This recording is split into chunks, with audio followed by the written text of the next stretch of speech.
warahmatullahi wabarakatuh. Apa kabar teman-teman? Semoga selalu dalam keadaan sehat. Video ini adalah video perkuliahan aljabar linier sesi ketiga di Pendidikan Matematika UIN Wali Songo Semarang. Materi pada video ini adalah sistem persamaan linier dan sistem persamaan linier homogen. Diharapkan setelah Anda menyimak video ini, Anda bisa memahami kedua sistem persamaan tersebut. Nah, kita mulai. Yang pertama, untuk memahami sistem persamaan linier, Anda harus tahu persamaan linier itu sendiri dulu. Nah, memahami persamaan linier itu kita lihat jika kita memandang satu garis lurus dalam bidang XY, sebenarnya itu bisa kita nyatakan dalam bentuk A1X plus A2Y plus A1X plus A2Y sama dengan B. Dengan A1, A2, dan B-nya ini adalah konstanta. Nah, persamaan dalam bentuk ini kita namakan persamaan linier dengan variabel-variabelnya adalah X dan Y. Nah, ini adalah definisinya. Jika tadi kita lihat variabelnya adalah X dan Y saja, sekarang bagaimana kalau variabelnya lebih dari itu, lebih dari 2? Nah, suatu persamaan linier yang mengandung n variabel, x1, x2, x3, x4, x5, sampai dengan xn, ini dinyatakan dalam bentuk seperti ini. Ya, A1, x1, A2, x2, ditambah dan seterusnya sampai dengan an, xn sama dengan b. Berarti ada sebanyak n variabel. N ini bisa berapa saja ya. Nah, dengan A1, A2 sampai dengan an, serta B-nya ini yang ada di ruas kanan ini adalah konstanta realnya. Dalam hal ini, variabel yang dimaksud ini bukan merupakan fungsi trigonometri, fungsi logaritma, ataupun fungsi eksponensial. Jadi kalau dia adalah fungsi trigonometri, logaritma, dan ataupun fungsi eksponensial, maka itu bukan merupakan persamaan linier. Nah, sekarang kita lihat contohnya. Ini yang pertama, X plus Y sama dengan 4. Maka ini adalah persamaan linier dengan berapa variabel? 2. A1-nya berapa? 1. Karena ini 1X ya. A2-nya berapa? 1. B-nya berapa? 4. Lanjutannya contoh kedua, persamaan linier dengan 3 variabel. Variabelnya apa saja nih? X, Y, dan Z.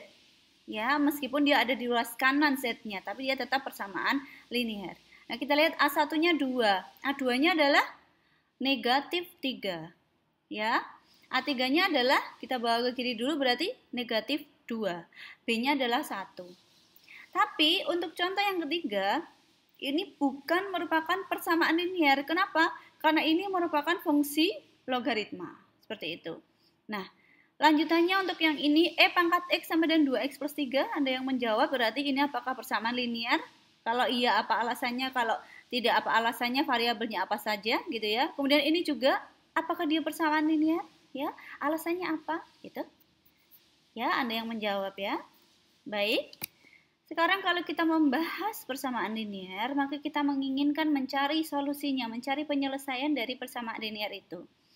Nah, penyelesaian dari persamaan linier A1X1 plus, A2X2 plus, dan seterusnya sampai dengan ANXN sama dengan B, itu adalah apa? Adalah urutan dari N bilangan, S1, S2, seterusnya sampai dengan Sn, kita misalkan dengan S ya, solusi, gitu. Sedemikian sehingga persamaan tersebut dipenuhi jika kita mensubstitusikannya terhadap X1 sama dengan S1, X2 sama dengan S2, dan seterusnya Xn sama dengan Sn. Jadi artinya Anda sudah tahu sebenarnya ya, karena Anda dulu sebenarnya sudah belajar persamaan linier di SMA atau SMK. Jadi kalau Anda mau cek apakah dia penyelesaian atau bukan, Anda ambil angkanya, kemudian Anda masukkan ya ke dalam persamaannya. Kalau persamaannya itu benar, maka dia adalah penyelesaiannya. Kalau persamaannya itu keliru gitu ya, maka dia bukan penyelesaiannya. Nah, seperti itu. Nah, kemudian himpunan dari semua penyelesaian persamaan kita sebut sebagai himpunan penyelesaian. Anda bisa tulisnya dengan HP gitu ya. Nah, untuk menentukan himpunan penyelesaian suatu persamaan linier dengan n variabel, maka dapat ditetapkan sebarang nilai untuk n-1 variabel dan memecahkan persamaan tersebut untuk mendapatkan persamaan yang lain. Nah, kalimat ini sepintas sepertinya sulit, tapi Anda ingat, dulu waktu Anda di SMA atau SMK, Anda pernah belajar sistem persamaan linear gitu ya, yang ada 3 sistem. Kalau 3 sistem itu Anda reduce jadi 2 dulu ya, diselesaikan. Nah, ini pun sama. Kalau persamaan linear ada n variabel, maka kita ambil dulu n-1 variabelnya. Kalau ada 3 variabel, ya, ambil dulu 2 variabel gitu. Nah, setelah itu baru digunakan yang sudah 2 variabel itu untuk mendapatkan persamaan yang lain gitu. Ini sebenarnya bisa Anda lihat lebih jelasnya di halaman 2 di Howard Anton. Kalau Bois menggunakannya bukunya yang ini, jadi page-nya menyesuaikan ya nanti. Ini adalah edisi ke-5. Sebenarnya ya, saya punya buku ini. Ya nanti kalau Anda punya buku yang lain, Anda bisa juga lihat itu di halaman berapa. Kalau Anda mau ini di-share juga halaman 2 Anton itu yang seperti apa, Bu? Nanti bisa saya share di WA Anda juga. Anda tinggal minta di grup ya. Oke.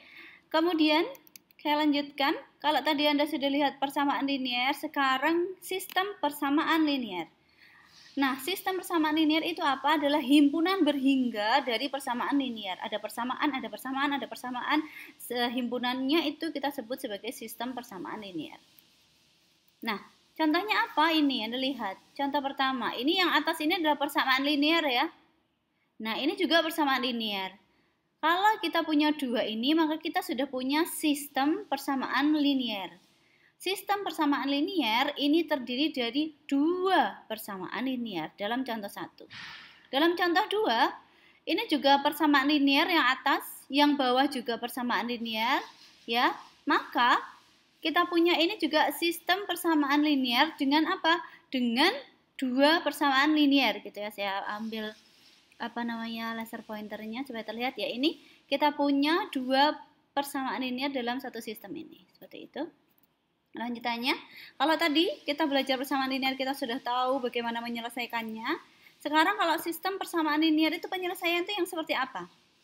Sama sebenarnya ya, suatu urutan dari n bilangan S1 sampai dengan Sn kita namakan penyelesaian dari SPL tersebut jika X1 sama dengan X1 sama dengan S1, X2 sama dengan S2 sampai Xn sama dengan Sn adalah penyelesaian atau pemecahan dari masing-masing persamaan linear dalam sistem tersebut. Jadi kalau angka-angka yang kita punya ini dimasukkan ke sistem dan dia selalu bernilai benar, maka itu adalah penyelesaiannya. Simpel ya, seperti itu ya. Nah, contohnya ini. 4x1 min x2 plus 3x3 sama dengan min 1. Kemudian persamaan linear yang kedua, 3x1 plus x2 plus 9x3 sama dengan min 4. Nah, kalau kita lihat x1 sama dengan 1, x2 sama dengan 2, x3 sama dengan negatif 1, ini merupakan penyelesaian dari SPL. Kenapa? Coba kita lihat, kita masukkan ke sini. Harusnya ketika dia dimasukkan ke kedua-duanya ini bernilai benar. X1 sama dengan 1, 4 kali 1, 4, dikurangi X2, 4 dikurangi 2, 2. Tambah 3 kali min 1, tambah min 3. 2 tambah min 3 berarti min 1. Nah, sama ketika Anda masukkan ke sini nanti hasilnya juga akan benar. Jadi, X1 sama dengan 1, X2 sama dengan 2, X3 sama dengan min 1, ini merupakan penyelesaian dari SPL. Lah, S1, S2, S3-nya apa? Ya ini, S1-nya ini 1, ini S1. 2 ini S2. Ini S3. Tadi kita hanya memisahkan ya, ketika kita bawa ke sini dia sama dengan X1, X2, X3 seperti itu. Nah, sekarang berarti Anda explore kalau misalkan X1 sama dengan 1, X2 sama dengan 8, X3 sama dengan 1, ini apakah dia merupakan penyelesaian gitu ya? Anda sendiri yang jawab sekarang. Nah, ternyata dengan menjawab pertanyaan yang tadi, Anda menemukan sesuatu bahwa yang pertama, tidak semua SPL memiliki penyelesaian. Tapi SPL yang tidak punya penyelesaian ini dikatakan tidak konsisten. Contohnya seperti apa? Ada di Howard Anton. Jika ada setidak-tidaknya satu penyelesaian, maka SPL tersebut dinamakan konsisten. Kalau ada satu, maka dia konsisten. Ya. Sistem persamaan linear yang memiliki penyelesaian mempunyai 2 kemungkinan, yaitu penyelesaian tunggal dan penyelesaian banyak atau tak hingga. Maka nanti Anda bisa cek ya, yang mana ini yang tunggal penyelesaian, yang mana yang penyelesaiannya banyak seperti itu. Kemudian Anda lihat ciri-cirinya. Bisa Anda lakukan eksplorasi seperti itu. Coba nanti diberikan, oh syarat-syaratnya ternyata ini nih. Kalau SPL penyelesaiannya tunggal tuh cirinya begini, penyelesaiannya banyak tuh cirinya begini. Gitu. Nanti Anda bisa lihat seiring berjalannya waktu Anda pelajari.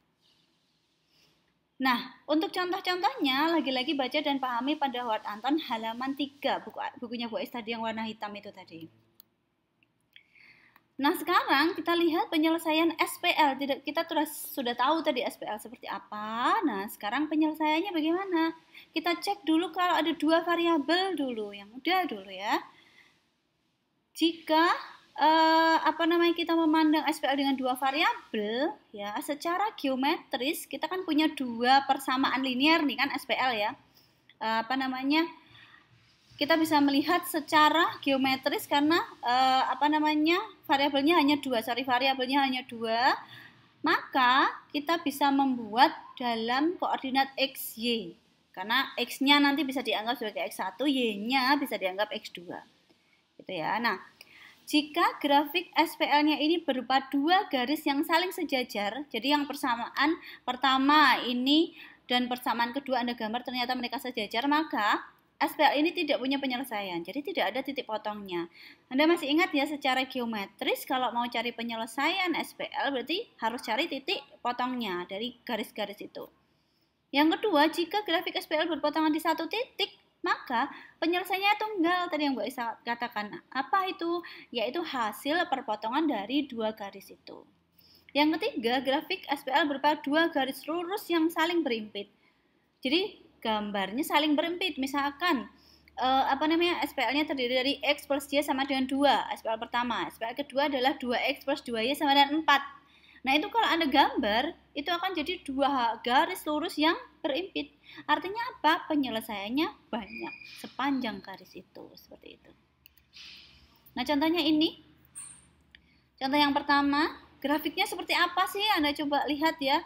Nah, inilah kesimpulannya, dia sejajar. SPL tidak ada penyelesaian yang memenuhi dan disimpulkan SPL-nya tidak konsisten. Anda yang gambar sendiri nanti.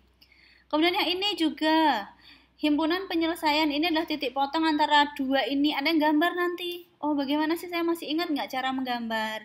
Mengambil titik-titik gitu ya, kemudian dihubungkan seperti itu. Anda masih ingat ya harusnya ya. Kalau X-nya saya ambil 0, Y-nya berapa? Kalau saya ambil Y-nya 0, X-nya berapa? Anda buat tabel seperti itu, Anda bikin grafiknya. Nah, ini kalau X plus Y sama dengan 2, 2X plus 2Y sama dengan 4, grafiknya seperti apa sih? Gitu ya, tadi Bu Ais sudah singgung sebenarnya. Kemudian kesimpulannya seperti apa? Nah, saya mau Anda tuliskan coba yang seperti itu. Nanti Anda juga bisa mencari contoh-contoh lain yang bisa menggambarkan 3 tadi gitu. Yang mana yang mau Anda tambahkan boleh, yang mana saja. Nah, sekarang kalau tadi variabelnya 2, nah sekarang kalau lebih dari 2 variabel, kita lihat yang mana yang bisa kita pakai. Yang pertama adalah metode Cramer. Meskipun mungkin dulu Anda sudah pernah belajar, Anda bisa eliminasi seperti itu sih biasa ya, itu boleh dipakai. Nah, ini ada metode yang namanya metode Cramer sekarang. Nah, metode Cramer ini didasarkan atas apa? Perhitungan determinan matriks. Ya, Anda buka dulu berarti menghitung determinan matriks yang paling sederhana. Nah, suatu SPL yang berbentuk AX sama dengan B, gini ya, dengan A adalah matriks bujur sangkar, dapat dikerjakan dengan metode Cramer jika determinan A-nya ini tidak 0. Penyelesaian yang didapatkan dengan metode ini adalah penyelesaian tunggal. Jadi yang harus Anda cek apa? Determinan A-nya ini harus tidak boleh 0. A-nya itu apa? Matriks bujur sangkar. Cara membuatnya seperti apa? Dilihat dari koefisien-koefisien pada persamaan linear yang Anda punya, gitu ya, dalam sistem itu. Nah, selanjutnya gini, kalau Anda lihat ya, jika diketahui suatu sistem persamaan linear berbentuk AX sama dengan B, dengan A adalah matriks bujur sangkar berukuran N kali N dan determinan A-nya sudah tidak 0, gitu ya, kan syaratnya ini tadi. Sedangkan nilai X dan B-nya ini adalah X1, X2. X ini apa sih sebenarnya? X ini adalah variabelnya. Kalau variabelnya itu hanya 2, berarti kita berhenti di sini X1, X2. Ya, B-nya berarti juga cuma B1, B2. Tapi kalau variabelnya sampai dengan N, berarti ini B-nya juga berhentinya nanti sebanyak dia. Nah, maka penyelesaian SPL tersebut adalah apa? X1-nya itu adalah determinan A1 per A. X2-nya apa? Determinan A2 per determinan A dan seterusnya. Ya, AI itu adalah matriks A yang kolom ke I-nya diganti dengan vektor B. Nah, ini nanti silakan teman-teman coba bagaimana menyelesaikan dengan metode Cramer. Kalau masih ada kesulitan nanti saya Anda buat diskusi di grupnya, nanti saya bikinkan video lagi yang menghitung seperti itu, gitu ya. Nah, contohnya ini tentukan penyelesaian SPL berikut dengan metode Cramer dengan sebelumnya mengecek apakah metode ini dapat diterapkan. Yang dilakukan pertama kali adalah apa? Menghitung determinan A-nya harus tidak 0. A-nya didapat dari mana? Koefisiennya ini angkanya 2. Maka 2 kita tulis dulu. 2. Bikin matrik ya. 2, 5, 5. Itu A-nya yang baris 1. Baris kedua, X, Y, Z berarti min 1. Min 1, Z-nya berapa koefisiennya? 0. Min 1, min 1, 0. Baris ketiga, ini angkanya 2, 4, 3. 2, 4, 3. Oh, berarti 2, 5, 5. Min 1, min 1, 0. 2, 4, 3. Itu adalah matriks A-nya. Saya baca barisnya. Seperti itu. Nah, sekarang ada satu tambahan definisi yang mungkin dulu belum ada pelajari. Itu apa? Mengenai operasi baris elementer. Nah, sekarang kalau kita belajar SPL 2 variabel, penyelesaiannya mudah ya dengan grafik.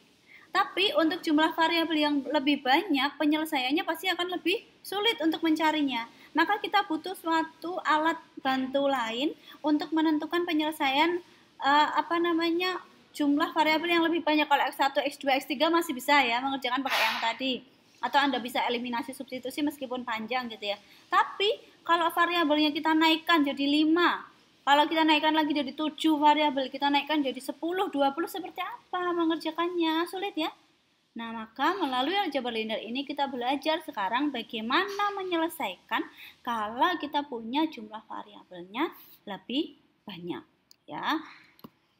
Nah, ini ketika dihadapi masalah yang berkaitan dengan SPL, terutama yang menggunakan banyak variabel, maka untuk menyederhanakan persamaan adalah dengan mengubah SPL yang ada ke dalam bentuk matrik. Nah, tadi itu udah saya ajari ya waktu di Cramer tadi, diubah dalam bentuk matrik, diambil angka-angkanya.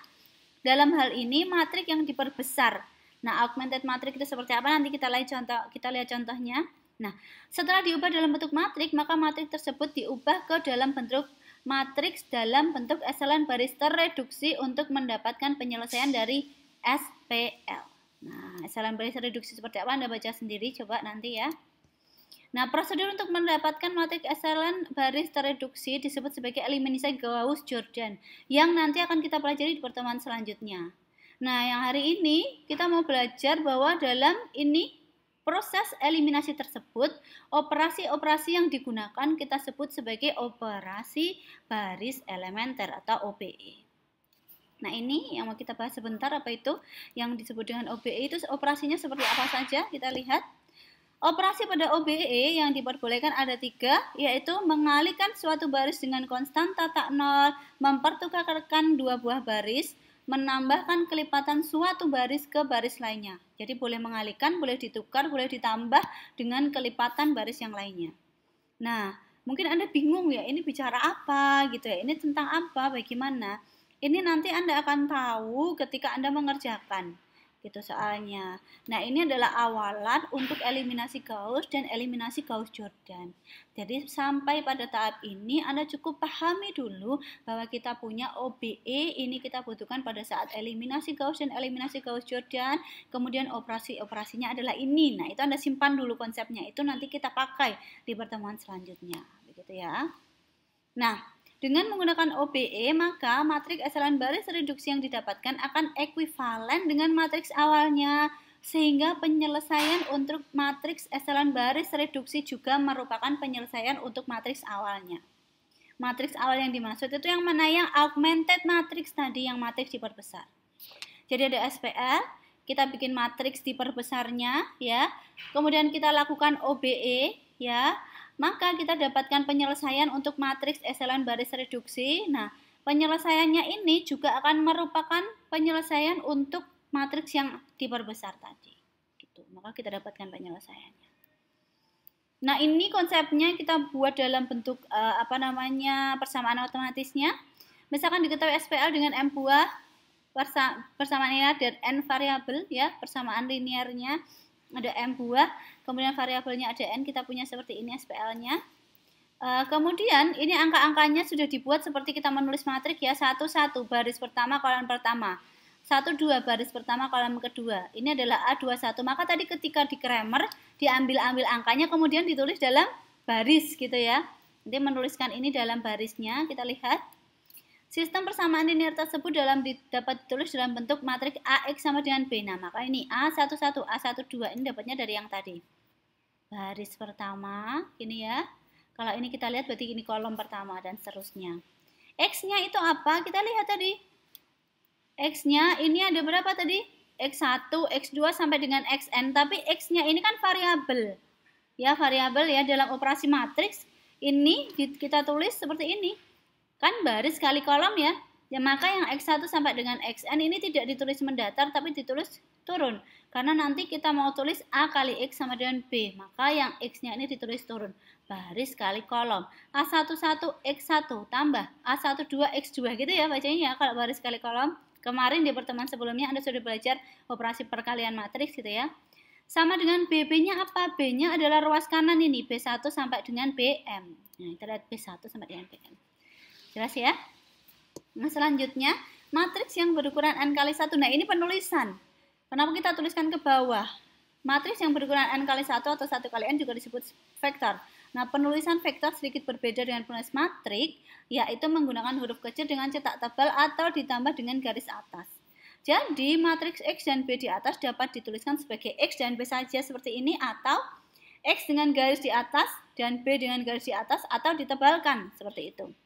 Dan demikian SPL menjadi seperti ini, A, X sama dengan B dengan garis di atas seperti kita menuliskan vektor gitu. Nah, pada SPL ini matriks A juga disebut sebagai matriks konstanta karena dia mengekstrak konstanta dari SPL-nya. Nah, langkah awal untuk menyelesaikan persamaan di atas adalah membuat matriks diperbesar dari A dan B yang elemen-elemennya merupakan gabungan elemen matriks A dan vektor B yang dinotasikan seperti ini ya. Ini matriks diperbesarnya, ini augmented matriksnya A.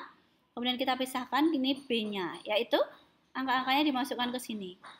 Nah, selanjutnya setelah kita punya matriks diperbesar seperti ini, dilakukanlah eliminasi Gauss atau eliminasi Gauss-Jordan yang kita bahas di pertemuan selanjutnya. Nah, contohnya ini, kalau kita punya SPL-nya ini, X plus 2Y plus 3Z sampai dengan 1, dan seterusnya, matriks diperbesarnya seperti apa? Baris pertama, 1, 2, 3. Kita tulis ini, 1, 2, 3. 2, 5, 3. 2, 5, 3. Ruas kanan, 1, 6, 6. 1, 6, 6. Seperti ini ya. Mudah ya, tinggal mengekstrak angka-angkanya. Nah, Anda bisa berikan contoh yang lain. Oh, saya punya SPL seperti ini, matriks diperbesarnya adalah seperti ini. Gitu nggak? Nah, selanjutnya, kalau tadi kita bicara di SPL saja, sekarang ada SPL homogen. Bedanya apa? Bedanya hanya ruas kanannya ini semuanya adalah 0. Nah, berkaitan dengan ruas kanannya semuanya sama dengan 0, maka penyelesaian dari SPL homogen itu ada dua. Trivial atau tidak sejati, dan tak trivial atau sejati. Kalau dia tidak sejati atau trivial, ini satu-satunya penyelesaian untuk SPL adalah 0. Kenapa 0 merupakan penyelesaian? Karena ini kan jawabannya semuanya 0. Maka kalau saya kalikan di sini 0, X1-nya 0, X2 0, Xn-nya 0, maka 0 tambah 0 tambah 0 kan 0. Maka 0 akan selalu menjadi penyelesaian. Gitu ya. Tapi kalau 0 ini hanya satu-satunya penyelesaian, maka SPL-nya ini dia trivial. Tapi bagaimana kalau yang satu kasus lagi adalah dia tak trivial, maka penyelesaiannya tak hingga banyak. Cirinya apa? Anda bisa baca di sini. Gitu ya. Jadi, untuk SPL homogen, maka persis salah satu dari pernyataan berikut benar. Sistem tersebut hanya mempunyai penyelesaian trivial, 0 saja. Yang kedua, sistem tersebut mempunyai tak berhingga banyaknya penyelesaian tak trivial sebagai tambahan terhadap pemecahan trivial. Jadi 0-nya itu sudah pasti iya. Kita hanya mencari apakah ada penyelesaian lain atau tidak. Gitu ya. Contoh soalnya ini, tuliskan sistem persamaan linear berikut dalam bentuk matriks, kemudian tentukan penyelesaiannya, nggak ada.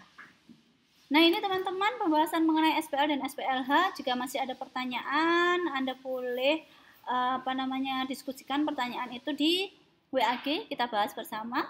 Terima kasih, mohon maaf jika ada kesalahan. Saya akhiri. Assalamualaikum warahmatullahi wabarakatuh.